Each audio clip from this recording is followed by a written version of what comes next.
Rafael Procópio está chegando por aqui, direto do Palácio do Planalto. Tem informações para nós de quem já se pronunciou de ontem para hoje. Que repercussões são essas que estão acontecendo por aí, Procópio? Boa tarde, bem-vindo. Oi, pessoal. Boa tarde a vocês, boa tarde a todos que estão entre nós aqui da sexta-feira. Ontem, lá no Supremo Tribunal Federal, a gente já conseguiu acompanhar umas manifestações, tanto da oposição quanto da base governista. Por parte da oposição, desde quarta-feira, na verdade, a gente já acompanhava muita gente fazendo coro ao voto do ministro Luiz Fux, que a gente lembra só entendeu pela condenação de 2 pessoas e por um crime cada um, que é, no caso, o tenente-coronel Mauro Cid e o general Walter Braga Neto, por tentativa de abolição violenta do Estado Democrático de Direito. Muitos deles se apoiavam nessa questão, dizendo que o processo deveria ser nulo, assim como votou Fux nas preliminares dos advogados de defesa. A gente vai trazer aqui agora uma das falas aí de alguns desses membros da oposição que são mais ligados ao ex-presidente Jair Bolsonaro, principal nome em todo esse processo. Então, trazendo aqui as repercussões de ontem para hoje dos filhos do ex-presidente da República. Um dos primeiros a se manifestar foi o filho vereador Carlos Bolsonaro. Ele se manifestou pela internet e ele fez uma ironia ao tenente-coronel Mauro Cid. Ele falou,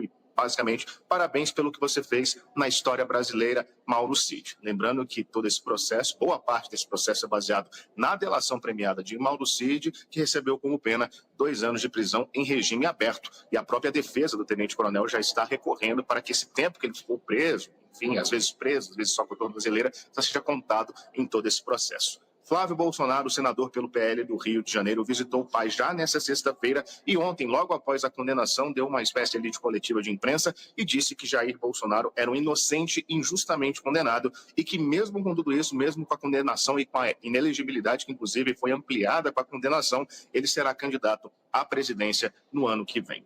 Eduardo Bolsonaro foi o que teceu as críticas mais duras. Ele criticou o julgamento da corte como um todo, especialmente o tom descontraído que ele entendeu em alguns momentos por parte do ministro Alexandre de Moraes, Flávio Dino e Carmen Lúcia. E por conta disso, pela internet, ele chamou os ministros de psicopatas por fazerem gracejos ao condenar uma pessoa, segundo Eduardo Bolsonaro, inocente.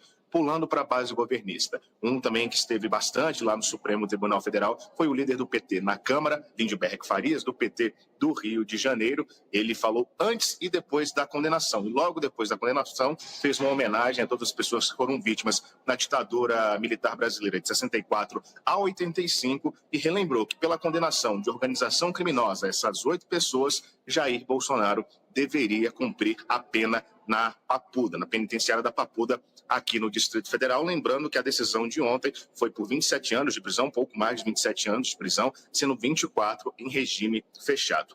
Gleisi Hoffmann, ministra das Relações Institucionais, ressaltou logo após essa condenação que o processo expressou o vigor da soberania e da democracia nacional e que todo o processo cumpriu o devido processo legal, algo que foi muito criticado pela oposição durante todo esse período. O presidente Lula falou ontem com a Adriana Araújo e só citou rapidamente antes do julgamento que não era, resumidamente, que não era de bom tom o presidente da República citar esse caso como um todo. Hoje ele está cumprindo a agenda lá no Palácio da Alvorada e nem pela internet, e todas as agendas são fechadas lá no Palácio da Alvorada, ele não se manifestou. Pelo menos, pessoal, até agora, essas são as manifestações desse julgamento que mexeu com todo mundo aí nessas últimas quase 24 horas, são as principais repercussões até agora. Tá certo, Procópio. Obrigada pelas suas informações, viu? Bom trabalho aí. Qualquer novidade, aciona a gente aqui.